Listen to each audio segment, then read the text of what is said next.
Tim's kinda dumb, let's help him get smart. It's time to teach Tim stuff. Hey, welcome to Time to Teach Tim. Hola. ¿Qué pasó, mi amigo? Muy bien, my friend. A long time. It's been a long time, Yes, you know. yes. Yeah. In my house today, I have a longtime friend, Charles. Do you want me to use the last name? Yeah, or? go for it. Charles Potthoff. Near and dear to my heart. Thank you so much for coming by and doing this. My pleasure, for sure. And what are you going to be teaching me today? So, we're going to do something that everybody should know. That's how to grow weed. Hell yeah. You are well-versed, to say the least. Yeah, through trials and tribulations. But Yeah, yes, I've been doing it for about 8 years now. Damn. So it's getting up there. Yeah, I guess it has been. Yep. Holy fuck. Doing it out in the great state of California. That I am. Yep. Out there in the wilderness, living with the bears, deers, and a bunch of bugs. Yeah. And to be clear, you do it outdoors, no indoor. Yeah. So that's partly true. So I do mostly outdoor. However, I do what we call light deprivation, which is a greenhouse, for lack of better words. But light deprivation comes in for we manipulate the light. So when you have a greenhouse, you have the ability to change the photo period of the plant. So that's like a halfway between outdoor and indoor. All right. It's like a hybrid grow. Yeah, exactly. All right. Yeah. Now, what's the benefit in doing the light deprivation? You can harvest within 3 months, so shit. what you do is you just have your greenhouse, and I do it in a bed. During for the rule of thumb is that you want to have, during vegetative state, you want to have an X amount of light. We usually do 16 hours of light, 8 hours of darkness. And that's during the veg, they grow. So we do that for 2 months, and then we change it. We flip it around. We give them about 12 to 12. We do 12 hours of dark, 12 hours of light. And the way they do that is by just literally covering the entire greenhouse with a black tarp, so there's no light can get into there. Yeah. So that way we grow the plant for 2 months, and then at the third month, we grow veg for about a month. And then after that month, we turn the lights off on them for the majority of the time, or at least half the time, and within 2 months we can harvest, and it comes out good. One of the benefits of doing that also is when the sun hits a greenhouse, it kind of disperses the light better over the canopy of the plants. So you kind of pack them in real tight, and you can really get a good canopy. Rule of thumb you want to get we have a 30-foot greenhouse. That's the smallest one that we have, and you want to get about, for each foot you want to get about a pound of plant, or about a pound a foot. So. Oh, all right. Yeah. I mean, that's ridiculous to me. that amount, at least. But I mean, it's like you run a pretty big scale operation. Yeah. Well, as far as California go, we're small time still. We do about 300 plants in total. For our outdoor and our depths. But we try to get between 300 pounds, and that's again out there. That's small scale. We're talking. That's insane. It's really insane. It's kind of like depressing, because out in the wilderness there, you can walking around in this beautiful nature, and then you just see these giant greenhouses as far as the eye can see. But, So where is start of the season? What are you getting into? So it all depends where you personally want to start. So when I was first out there, I would do our own clones. So that started all the way in January. I would get, our own genetics from, trusted and reliable sources. And that's really key, is to find the right genetics. And California has, some pretty good genetics out there already for decades now. So you usually get your clones or your seed, and you grow your moms. You grow your how many plants you want. I usually did about 10 to 20, and then from those 10 or 20 plants, after about 3 months of growing them indoors, this is actually inside because it's during the winter.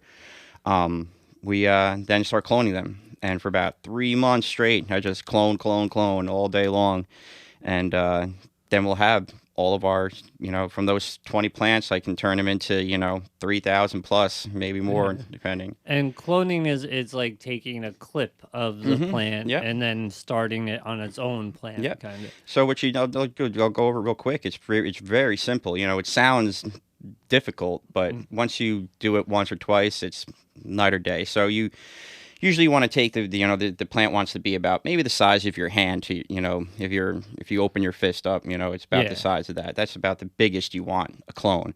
So you cut that at like a 20-degree angle, cut that, scrape the Cambrian layer, which is just the skin. You just want to barely scrape the skin off, All right.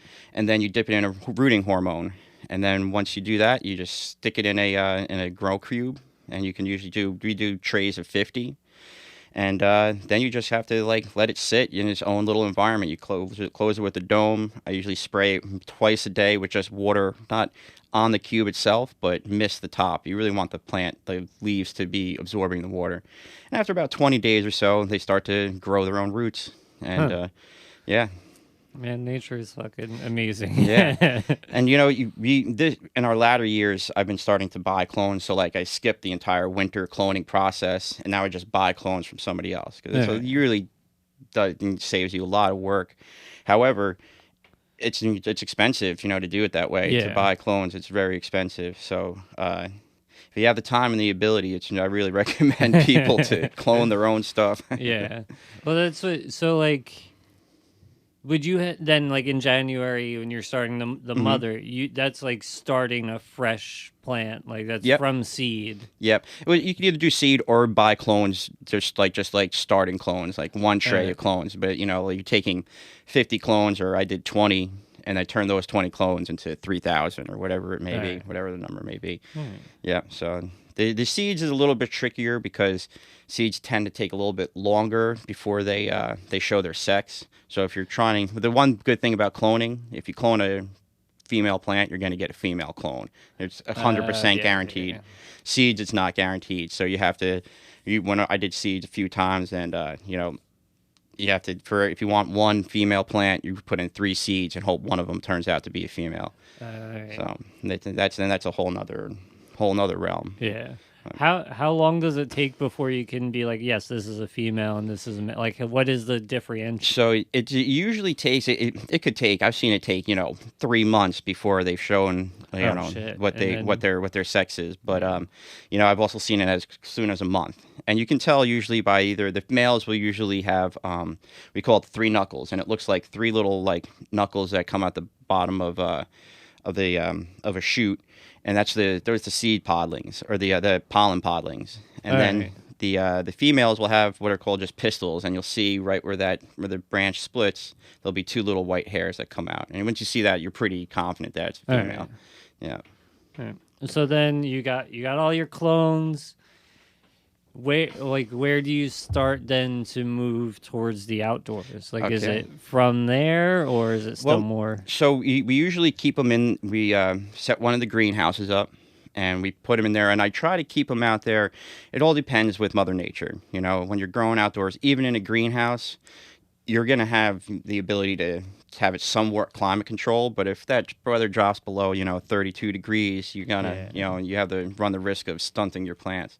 So April is usually like the earliest I like to do it.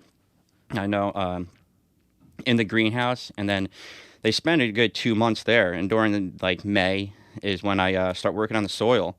And you really want to prepare your soil a good month or 2 before you put your plants in it. Let it cook before it gets instead of just dropping them right in the dirt. Yeah. We were talking about this a little bit last night, and this was like blowing my mind. How far the science of soil has kind of come, because we were talking about fertilizers, and you're like, if you have to use them, I was like, what? Yeah, totally. Yeah, there's been a lot of, now that we has become so acceptable, a lot of smarty pants have been able to apply their methods have been used for a long time about soil health. But it hasn't been until this year that I realized that even our conventional food farmers aren't really hip to soil health. It's just pump it full of, petroleum, salt-rich chemicals, and till your ground. The season's done, just turn it up, dig it up, and then just do it again. And that's kind of a problem. It creates an environmental problem. We have a lot of runoff. The soil turns to dirt, not so much not soil. Because you mean all the nutrients and the good stuff, and it gets that, especially we learned this a while ago, and I'm shocked that we still do this as a country. but like you grow corn in the same place year and Yeah. year after year. The corn, say it needs zinc. Yeah. Well, eventually it's going to deplete that soil of all the zinc. Yeah. Yeah. And if you're not taking care of that soil and adding back into it. Yeah. And the nitrogen, the nitrogen is a big thing, and we use 10 times the amount of nitrogen it used to take to grow food 20 years ago. And the reason that is, we're just loading this soil up with nitrogen, and eventually it locks itself out. The plants are not able to absorb all the necessary nutrients it needs. And you were telling me about the mycelium. Yes, mycelium. This was blowing my mind. If you want to go, you had a great analogy of how it's like the gut of the soil. Yeah, yeah. So mycelium is amazing, and again, when I first started out there, I didn't even know really, besides what the mushrooms that are popping out of dead wood and stuff, what they are, and but under our feet, in the soil, there's a mycelial network, and this works as kind of like it helps break everything down in the soil, but it also provides like a communication network between the plants of different species, as far as trees go. If you have a pine tree and an oak tree, and at one time during the year, the oak tree no longer needs, for lack of, we'll just say, it doesn't need as much, magnesium, but the pine tree needs that. It can produce, or it can give some of the magnesium that the pine tree has, or the oak tree has, and give it to the pine by the mycelial network. It can pass it through this. And it's a communication network, which is a real trip, because it's underneath our feet and it's literally everywhere. You go in your backyard, and where there's stuff growing, you dig underneath it. There's mycelium. Most likely, there's mycelium there with it. And you were saying too that like modern farming kind of depletes that soil of the mycelium. Yes. So like when you were saying that you were learning how to use and how to feed the mycelium and how to get it into your soil, that you're having like an extra 3 feet on all these plants. Yeah, it's the difference is so noticeable, and you're really feeding what's called the micro organisms that are in your soil, and these microorganisms, there's millions of them, and when you pick up a handful of dirt, there's more microorganisms in that handful than there are people in South Amboy for sure, probably in the United States. Yeah.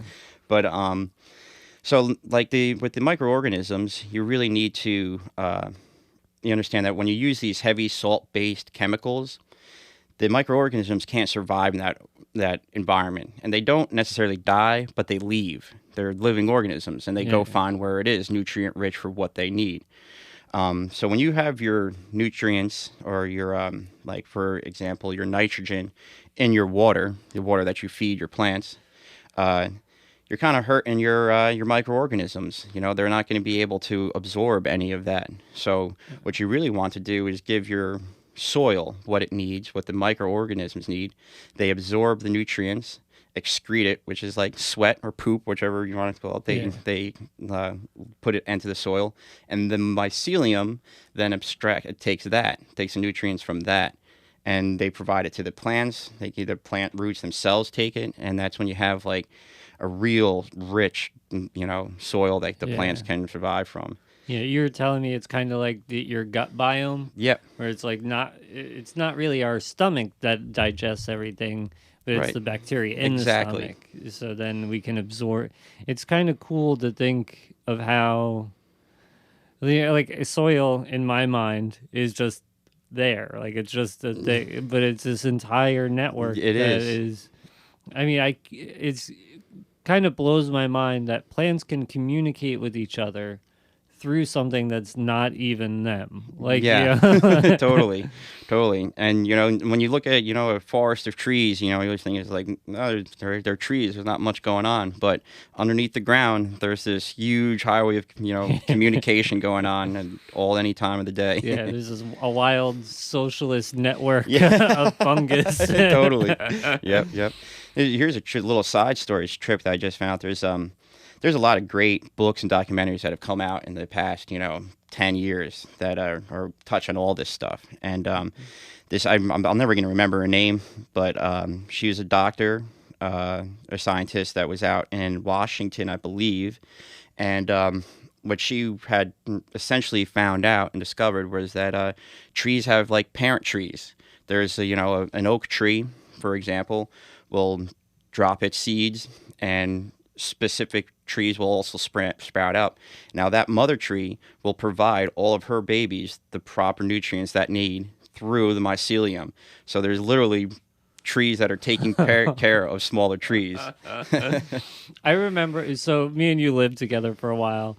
I remember we watched this documentary about like there'd be like one cabbage and another cabbage, and people would come and like yell at the one cabbage and treat the other cabbage nice, and like the cabbage that was treated nice actually like thrived. Yeah. I mean, I was like, oh, this is hippy dippy, but like I do believe that there's a lot more going on with plants than we have any idea. For sure. The hippies kind of give things a bad name, and I guess I'm one of them too, because you're like, oh, it's all fairies and butterflies, but there's a lot of truth behind it, Yeah. And I mean, when I'm in my garden, I like to talk to the plants too, and I mean, I do believe that they take that emotion, they can pick up on human emotion, and whether it be a negative or positive energy that affects it one way or the other. Yeah. Well, this year, do you think the weed is growing so strong because it's like humans need us? Totally. They're like, we're going to get these people back on track. Yeah, oh, man. Yeah. So like, so soil's prepared. You got your clones. Is there anything special you do, like transfer wise? Well, I usually try to do it all by the light, by the sunlight, by the time of day. So, I try to put my plants in by June 20th. That that's more or less that's like when you can start putting them outside. Yeah. And some people do it earlier. I know people that put them out in May, and it's really like once the days start getting longer, the plant will notice that it's the days are growing, so they can stay in their vegetative state. You really don't want to put them outside unless they have at least 14 hours of sunlight. That's my rule of thumb, because any less than that, you have the potential of them starting to bloom early. And if they bloom and then the light goes greater, they will go out of bloom, and that kind of messes up the whole grow period. Yeah, it's really confusing. And then if you're doing seeds and that happens, you have run the real risk of the plant hermaphroditing, which I've had happen, where if you stress, you could be a female through the whole growing process, and then through stress or something, whatever may happen, that plant, all of a sudden you see one branch has seeds growing off of it. And once you get seeds, or not seeds, but the pollen podlings. And once you see the pollen podlings, that plant's pretty much going to get seeded, and it could seed plants for miles around. Yeah, and that would ruin the whole. Yeah, I mean, then you don't have. I mean, people back in the day used to smoke bud filled with seeds all the time. There's nothing about it, but now we know that we can do better than that. Oh my God, I can't. The pop in a joint, and you're like, what the fuck? Yeah, that weird taste. You're like, I know what that is. It's funny, like, so I stopped smoking for a while, and then like, weed had evolved into vapes and this and that, but like what really shocked me is even like a low percentage weed, how destroyed it would get me. Like it's almost like THC content wasn't even an issue. It was like it's just better. I don't know. Yeah, no, totally. And I mean, that, like I was saying before, the right genetics is really, where you need this. It's key to start off with good genetics, and they're really good genetics now, And the studies that are coming out and the research that's being done with not just THC or CBD, but this wide array of cannabinoids. So we don't even scratch the surface. So the better the soils get, the better, these genetics get. We're really going to find out that, it's not just THC that's helping us out. It's this, this collection of cannabinoids together. And that's another thing too, like with the evolution of CBD, and I really hope hemp makes a big comeback, because there's just a million benefits to just hemp. It like blows my mind that we don't use it a lot more. Yeah, totally. Especially now with legalization coming around. And And I mean, it's such a diverse hemp itself. Like the fibers of a hemp plant are just such a, you can use that for damn near anything. Yeah. Clothing, paper, the whole nine, you know. Yeah, prevention of landslides. Yeah. Yep. Throw a couple of plants in these cliffed areas. The root network of a marijuana plant is so diverse. Or so Large. yeah, Yeah, yeah, for lack of better words. Yep, yeah, yep. And and it holds the soil together. That's the big thing, you know, to prevent, erosion. You know, you can have a living root in your soil at all times is a great thing. And a lot of Yeah. people now are doing what's called cover cropping. So, you know, when you're done with the season, you don't just like, we usually take the one root ball, the big solid where the stalk comes out of the ground. Just take that out, but you just Yeah. leave the rest, and then put some sort of clover or anything on, just to get some sort of root staying in there, and that holds all those micronutrients in there. They stick around, they hang out for the entire winter. The mycelia is probably healthier exactly. than And you know, I used to, when I was out there first, I used to, at the end of the year, I'd go in there and I would till every hole or every pot that I would have, you know, a plant in. And unfortunately, I didn't find out until later that that's, you know, not really necessarily a good thing, because you're ripping up your mycelial network. You're just destroying it, and then it has to rework itself, and it takes time to do that. Yeah. So if you you know, you could let your soil go for 5 years and never have to rip it up once, and you're just going to have such a rich soil of micronutrients and mycelium together. So that's the way of the future, you know. No till. Well, that's what I always thought was funny. There's what are those, the truffles? Yes. So like I always use this as an example as how not smart we are, because no one has been able to grow truffles, this mushroom that everybody loves. I can't even think of what the taste is, but we can't figure out how to grow it or replicate it even right, in a yeah. controlled environment. Yeah. It blows my mind that people back in whatever 3000 BC were able to like figure out agriculture. Yeah. Totally. And then we came along and we're slowly ruining it, but then now we're figuring it out again. Yeah, you know, I always think that, you know, when looking at it, it seems that we're just a big populated planet, you know, and we just try to make things happen as fast and quick and in the biggest scale we can, you know. Yeah. And I think we're like, well, maybe it's not the best way to go about it. Yeah, I mean, if you look at, to take the mycelia network, where it's like, oh, well, you know, over here we're lacking magnesium. Maybe we need to supply a little more. So you can't grow as tall today, but this plant is going to grow the equal.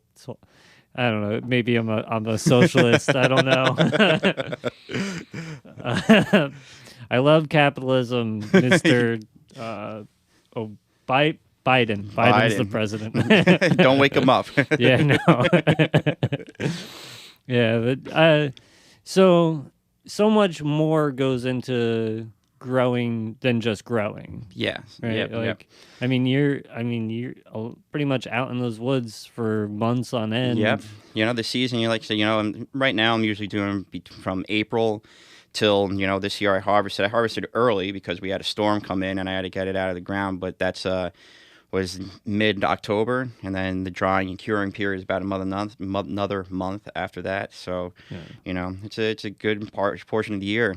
Yeah. Goodbye summers. And then you're, for the most part, you're like pretty much alone out there. Yeah, you know, I've been, you know, I have a friend, I won't mention his name or anything, but he, you know, he was one that took me in when I first went out there, and worked under his wing for a couple of years, and now I'm by myself. You know, he goes and does his own thing, and he lets me run the show, and I get to, you know, play in the dirt by myself all year.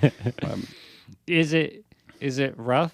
Like, just, I mean, the book that comes to my mind, you ever read Desolation Angels? No, I haven't. So it's Kerouac. Okay. Pretty much, he goes out. They used to hire people to sit in the fire towers. Oh, right. California. Yep. Mm-hmm. And he goes out there, and you sit for the entire season. It's like 4 or 5 months, and like the whole, like, you realize you're reading like chapter 5, and he's like on the second day, and he's like going crazy, and then it's him coming back to society, and there's like a a transfer period where he's like, when he was out there, he wished he was in society, but then when he comes back to society, he wished he was there.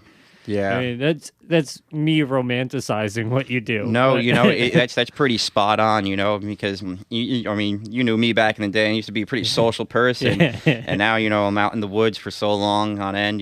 Got a dog and a cat that hang out with, and that's about it. And yeah, when I go back into society, I'm like, oh, here we go. And as soon as I get them, they're like, oh man, let's get out of here. Oh, people are still people. Yeah, exactly. Yeah. But, it now, again, because weeds become so accepted, a lot of most big grows are now closer to like society and are like in town, and especially if they're doing it indoors. These huge factories and stuff right in the middle of cities or whatever. I'm kind of doing it the old school way, out in the middle of the woods, middle of nowhere. A lot of that has to do with the the farm wasn't necessarily completely legal for the longest time, so that's mainly why people did it where it is. But I love it. I really do. It holds a part of that mountain that I live on. It holds a part of my heart. Yeah. Had a couple close calls last year. Had the wildfires come through. Not this past year, the year before. That was 2020. Yeah, we were on that August complex, and oh my God, that was a nightmare. Yeah. That was sleeping with your boots on. Yeah, I mean, I can only imagine. Like, it blows my mind, like how close to, because like out here, like we don't really get fires. Like it's not like the climate where we're getting fires. We had like a brush fire in like the cattails of Lawrence Harbor once, and like South Amboy was like, we were like in the fog. Yeah, Like, yeah.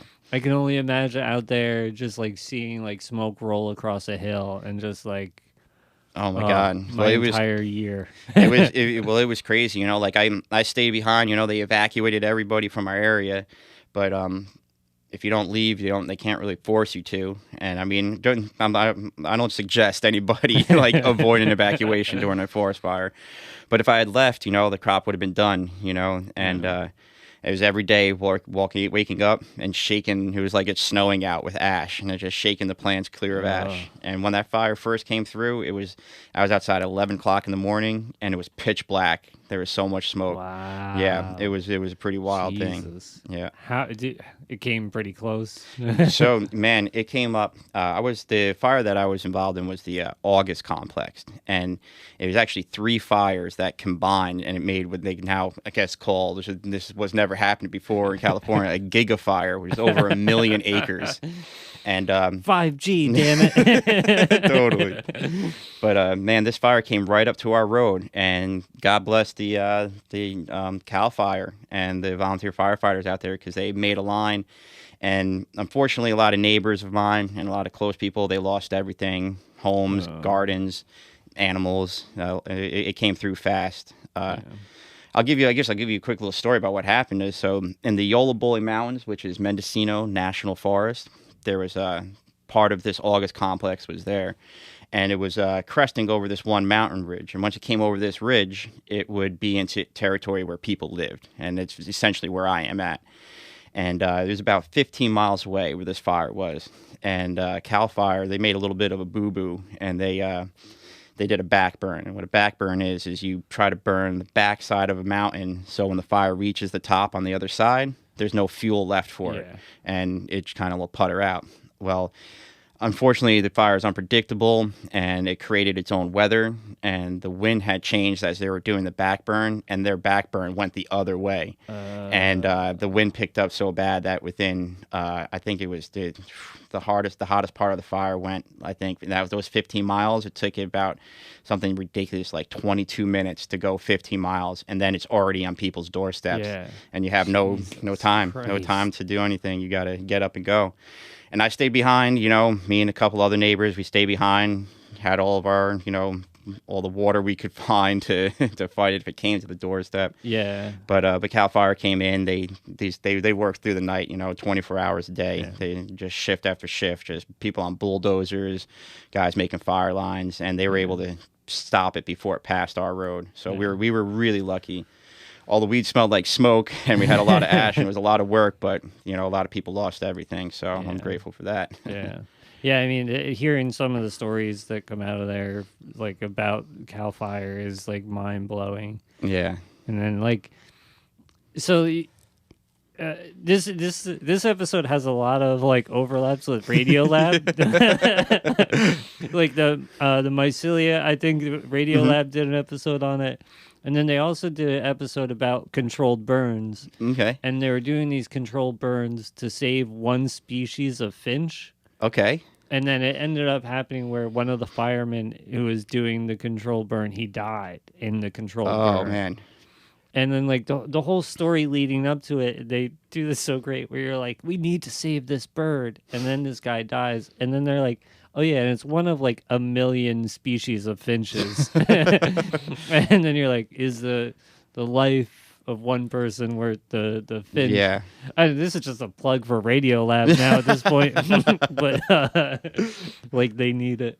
But it's... I just was thinking of that because of how scary that situation must have been. Yeah. And that's something that they did a good job of explaining, that, like, yeah, you hear about these fires, but unless you're there, you can't possibly imagine. I'll show you some videos and pictures later on, I'll show you how close it came. And I would take my truck out to the end of the road to, like, I would just go every morning to see where it was at physically. Yeah.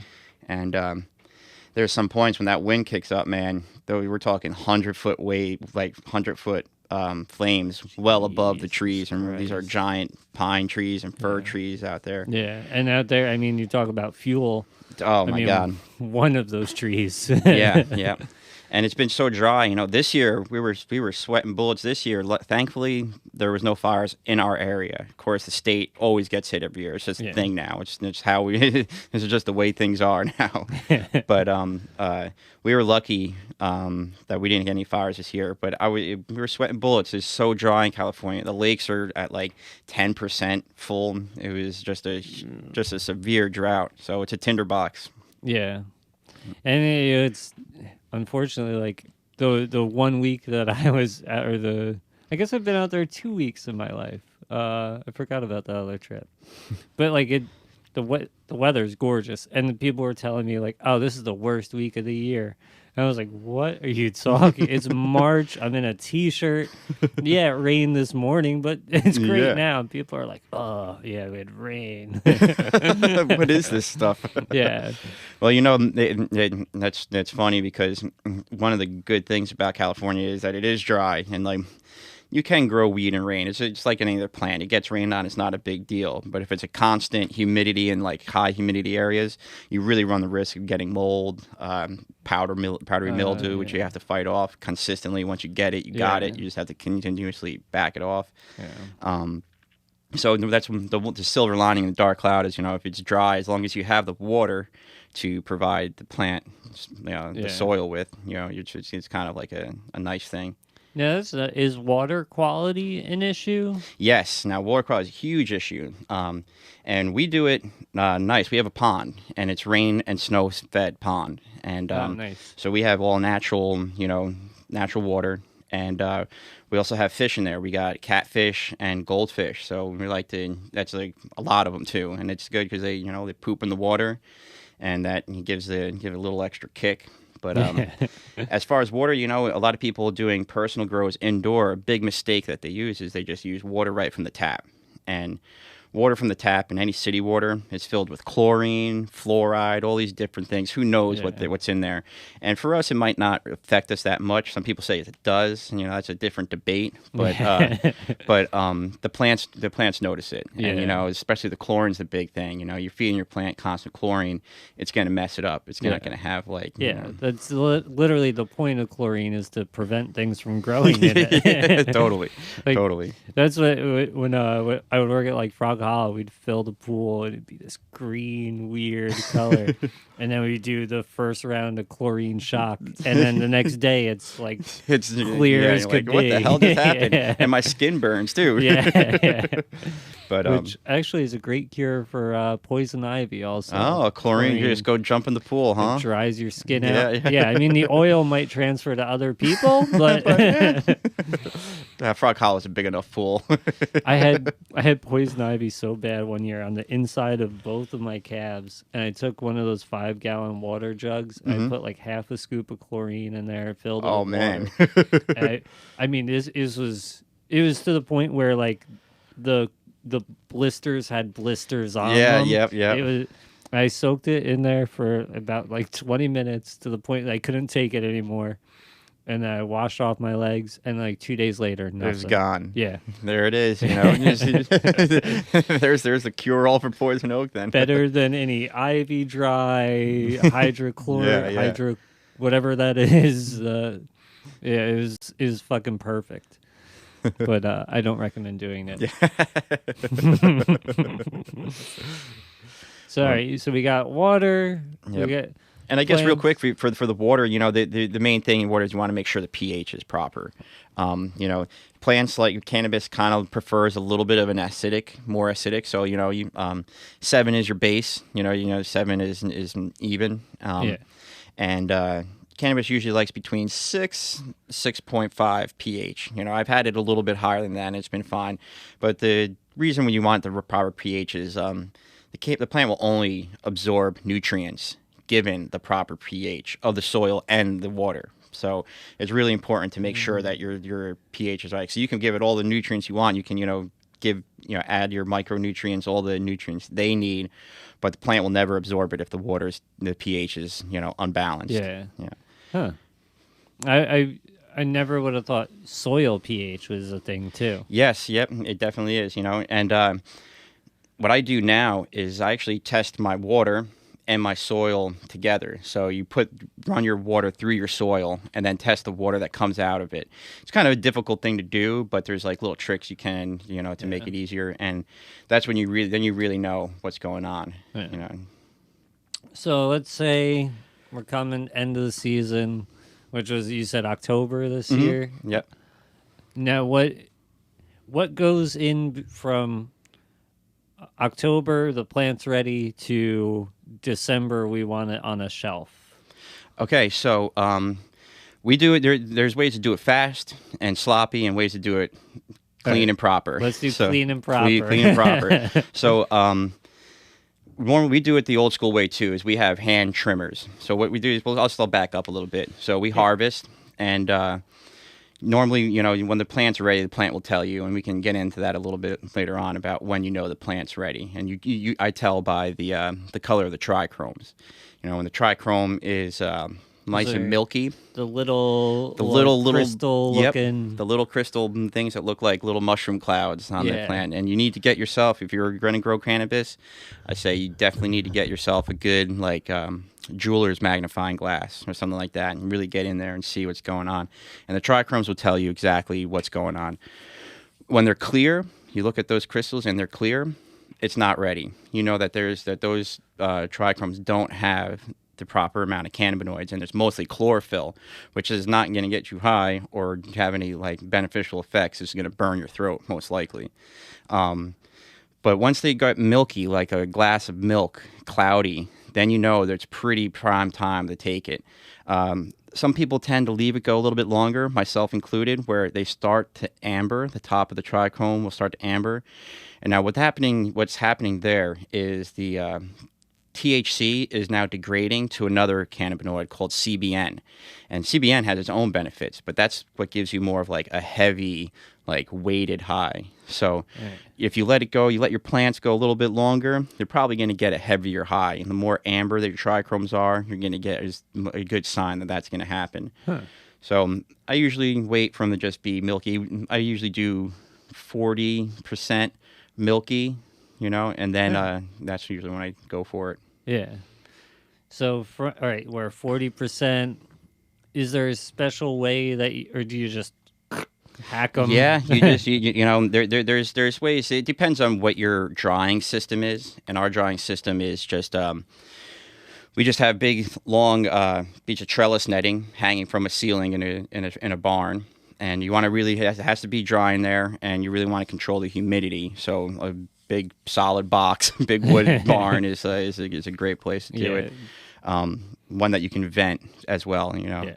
But we just what I normally do is, you want to cut the plant off in like branches that are, rule of thumb is I try to do no bigger than the length of my arm.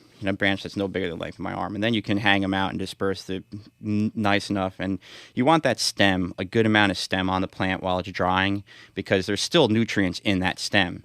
And even though the plant it's off the plant, the bud is going to actually absorb those nutrients. And when it dries, it's going to have that extra time to take it out of the stem. Yeah. And and that's the stem will tell you when the plant's ready to, when it's dry. You can feel the bud, and the branch is still bendy. If you can't snap it, if it's still like wet, you put that into like a tote or like a container ready to be trimmed or whatnot, or to be cured rather. Mm-hmm. And next morning you wake up and it's like it's soaking wet. The bud's like super sticky and super moist. Yeah. So you really have to wait. The branch will tell you when it's time to cut it down. Yeah. So we have the plant drying. Then we know, like, it took us a long time because this year you really want to dry it for not too much more than 2 weeks. 2 weeks is like too much already. A good time period is like 5 to 7 days, and that's pristine. The real good guys, the real good growers out there, the top-notch dudes, they have places where they can dry and they can control like the pressure of the room, the humidity, and you kind of want to dry it fast, like put a lot of air on it in the first day, and then pull the air back and just keep the air circulating, not so much blowing onto the weed. And that's like and then you can manipulate the pressure, and once you do that, you can really dial it in to get a perfectly dried bud. Yeah. And after that, you cut it down, put it into a tote, and I let it sit for like another 5 days. And every day, I what you call burp it. I just open it up, let the old air get out, turn the weed inside, close it up, and after 5 days, it's time to be clean. And that's the next process. And that's when you hire, people. You can do it yourself, but on an operation this big, if you want to get it done in any timely fashion, you kind of need to get help. Yeah. And that's the whole trim scene that's going on out there. And there's a lot of people. That's kind of how I started. I went out there looking for trim work just to get my foot in the door. Yeah. And it worked for me. Now, I've heard that trimming is like literally the hardest, like physical kind of, because you have to be very exact and precise. Yeah. But also, like, there's a lot to trim. Yeah. It has to be a good balance between speed and, technique. Yeah. And that's why we don't really hire rookies anymore. but no, you get a good group of people, and the guys that we got working for us, they're pretty dialed in, and they know what we're looking for, and they got a good speed going. But back in the day, it used to be $200 a pound. For every pound you trim, you get $200. But because the price of weed has dropped so much that nobody can pay that anymore. So rule of thumb is about 10% of whatever you sell the pound for, is 10% of that goes to the trimmer. So we're giving about $100 a pound. And for that $100 to do a pound, a good trimmer could do about 2 pounds a day. Nice pounds. There's people that do 3, 4. And of course, it also depends on the quality of the weed. Some weed is easier to trim than others. Normally the bigger the bud, the easier to trim because it holds more weight. Yada yada yada. But that's if you think about it, a 10-hour day for $100. Is it worth it? Some say yes, some say no. It all depends. Especially like there's also like whenever you're doing work that's marijuana related. It's kind of like nice. It's kind of like in modern times, because we're all still old enough to where or young enough, or like we would have gotten arrested at any point for just having anything on us. Oh my God. Yep. I remember sweating bullets just having like a gram in your car. Every time you see a cop, your heart drops. But now, like the other day, like I walked into Target with my weed pen. And I thought it was my jewel, and pulled it out. I was like, oh, oops. Yeah. Like, it was just like, whatever. Like, totally. Like, sorry, I'm inside. But Yeah. It's so weird now. Now, like, as far as like the you were talking about like regulations, like government Hmm. regulations, kind of really stepping in and taking a good amount of the profit that used to be in weed. Yeah, yeah. Well, I mean, right now, it's state governments. Obviously, the Yeah, federal government is eventually going to stick their finger in there, and who yeah, knows what that's going to look yeah, like. But if I can speak for California because I'm out there, and the sales tax on weed is pretty ridiculous. Like if you're gonna sell an eighth for $30, the store's got to sell it for 50 because there's a 30% tax on it. And there's also like there's this track and trace thing, and I gotta say this is if we're gonna go legitimate with it, it is a good way to make sure you're getting a clean product and you yeah, know exactly yeah, what you're getting, which I'm all about that. You can trust people and you can trust the hippies, but again, to actually have someone regulate it, it's a good thing. But some of the regulations are a little bit obscure, and I don't think they have it really dialed in right now. And it's kind of pushing a lot of the smaller guys out. You need to have a small fortune in order to be compliant in California. yeah, And a lot of what that opened the door for is a lot of people that had the money, not necessarily the know-how how to grow. So there's a lot of growers out there that are producing less, lesser quality yeah. ganj and kind of flooding the market with it, bringing the price real down. And that quality that was California used to be known for, it's there, but you have to go look for it now. Yeah, yeah. To where it's almost like boutique y. Yes. Yep. Like cuz I can remember being in a shop and like there's fancy packaging like anything else where I'm just like, Yeah. "Ooh, that looks cool." And the guy being like, "Eh." Yeah. Yeah. Like, Yeah. no, like that's not what you want. Like Yeah. he's like, "Yes, that is but what you want is out of this jar that I Yeah. have because Yeah. this is the." I was like, "All right." Yeah, but the track and trace thing, it's say you're a legal farm and you have whoever comes in to test your product, they have to know exactly how many plants you have, what are you shooting for, what's your goal, what did you actually get, and once they have that, you can sell it to a dispensary, but what you don't sell, you pretty much lose, and there's a little sketchy stuff going on there now. Like you're supposed to, I think the law is that you can compost whatever you didn't sell from the year before. You can compost once you put new plants into the ground. So what guys are doing is they're saying they're composting, but it's kind of hard to tell what's in a big compost pile. Yeah. So then they're taking that stuff and they're selling it on the black market, Yeah. and that's like a little sketchy business. Because this past year, California actually put the state gave growers that had a bad year, state subsidies, Oh, wow. and they're like they paid for their crop even though they failed. Yeah. And then those guys are taking that failed crop and selling on the black market, and there's some stuff that's Yeah. fugazi. Well, that's what's surprising too when you go out to California. Like we were at Santa Monica.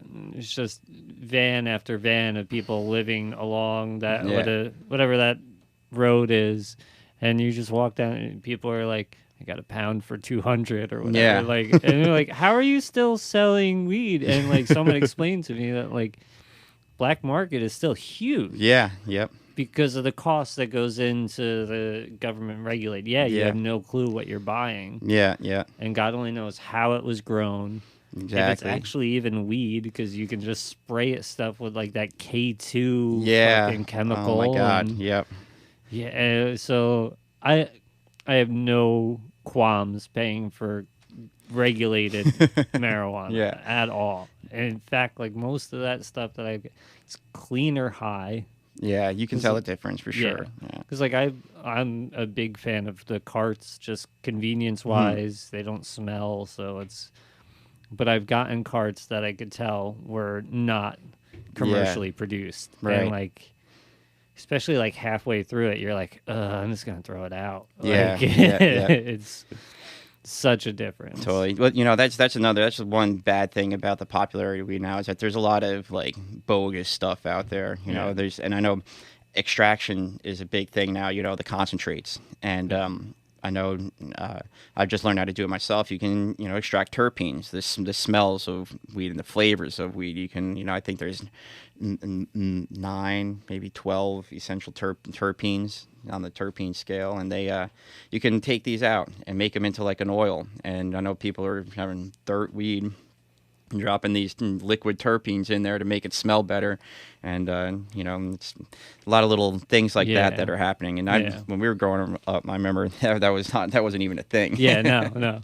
I mean, I can remember getting beat on bum weed. Yeah, totally. But mostly, for the most part, like, weed is such a thing where you look and smell and you know. Yeah. But like now with all that, like, trying to trick you. Yeah. That's why, like, I'm a big fan out here of all like Rhode Island's medical. Like, I feel like they have a very good pricing system, and also they have, I don't know anything about their regulations, but their percentage and milligram on edibles, like, I feel like it's very accurate all the time. Right. I've never taken a 10 milligram. I'm like, this is great. And then the next day I take a 10 milligram and I'm like, holy fuck. Yeah. Where, like, I find, like, a lot of other stuff, like Pennsylvania or, like, even the New Jersey legal stuff is fucking wildly inaccurate as far as what a milligram means. Totally. Yeah. Because, like, that's why I love out here, like, big ups to NJ Weed, man. I was talking to you about him. He's got this great shop that's not only does it take the fear and craziness out of still buying weed, although I haven't been scared to buy weed in like 4 years. So, but also, like, he feeds it back into the community. And I really hope that New Jersey as a government takes a look at what he does. Yeah. Because, like, he's amazing. Like, the comedy show I went, we did a comedy show there. I got paid $50 and like a quarter of weed. Nice. You're like, perfect. I'll come back again. I mean, granted, there was 4 people at the show, but but also, like, it was super good. It was, like, high quality. The edibles that they produce, like, they have like a gourmet baker that comes in, so like, they're delicious, and he's been doing it long enough where he knows. When I make it with this weed, it's going to produce this amount of high. I can equate it to 10 milligrams. Right. Right. That's awesome that there's, people are coming out of the woodworks these days that really have, like, it dialed in. And I hope they can maintain the, the threshold on the whole market, and this is, I hate to see it go into like this, big, cannabis industry that's gonna leave the little guy out on the street. But it's gonna take the compassion out of it. There's always kind of been a thing with weed, like you never like buying weed from somebody who doesn't want you to have a good time. Weed is like this unique drug where, like, if you sell it, chances are it's because you love getting high. You love getting high with people. You just want them to go get high and have a good time. But like it's like unlike any other product in that manner. For sure. Any other stimulant, for that matter, And it's kind of one of the reasons I'm into it, Like, there's a part of me that really takes pride in doing that. It is a medicine, and people aren't using it just to, get their kicks off, which I love too. I'm all for that as well. But it's nice that people are actually utilizing it for, to benefit their life and like, make stay away from the pharmaceuticals. Because, I mean, that's the thing. Like, a good friend of ours, Eric, he always says that, like, when he would get high, he's got terrible back pain. When he would get high, it would change the pain. So he still felt what it was, but it wasn't pain anymore. Right. And, like, I really identified with that. And that's what, like, I know I have family members that have benefited from the medicine, like, beyond what I would comprehend. And like what I guess I was just naive and I always believed it was medicine, but a part of me was like, I'm getting high. But now, like, I have joint pain. Like, CBD helps me immensely. It's just I can't afford the dose that helps me because of where we are as a society still, even though we're getting better. Yeah. Well, shoot, you know, I didn't bring any with me, but I've been making salves and tinctures. CBD salves and CBD tinctures. I don't know if I showed you last You were year. telling me about it. Yeah. And I got to hook you up with some, you know. But me being a hockey player when I was younger and got all sorts of, I just got over a torn meniscus. And, man, just that little bit of salve just works, just does wonders, you know. And I could take, you know, Advils and stuff. And I mean, they help from time to time, but just like that. Just that salve, just like it's a crazy thing. Who would have thought that, you know, who would say you rub your weed on your body? yeah. That was like one of the first things my dad tried. And he was like, oh, all right, I guess I'm doing this. Totally.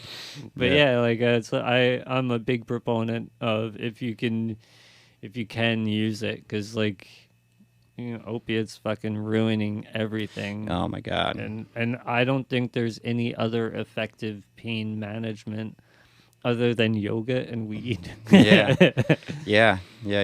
totally. Moving and then slowing. Yeah. Well, you know, going back to like, you know, things coming out of the dirt, I know there's a lot of stuff going on with like psilocybin and stuff too, with people that are trying to get off of those opiates and stuff, and other also soldiers and stuff with PTSD. So I'm really excited that we're in this time period in our, you know, society that we're going back to the earth, you know, we're really rediscovering, you know, the benefits that are coming out of the ground for us. Well, I think like a big part of it is realizing that like maybe, you know, like if we take care of Mother Nature will take care of us. And like, you know, it's not just global warming that is talking about it. It's so much more, because like I don't think there is a omnipotent power, but I believe there are a million little powers that are all in harmony. And like I think if we can tune into that, just like the microbes in the soil, they all got to work together in order to make this thing grow. And maybe the best solution is right under our feet. There's this great documentary. I'll plug it, I guess, real quick. It's called Fantastic Fun Guy, and it's on Netflix now. It's been out for you know 3, 4, or 5 years now, maybe. I don't know, maybe 3 years. I don't remember rightly, but great documentary. And it really dives into, you know, mycelium and the importance it plays in our lives. And there's a guy, Paul Stamets, who, you know, he's pretty popular now. He was on, you know, a bunch of different podcasts, and, you know, he's been putting himself out there. He has a bunch of TED. Rogan, Yep.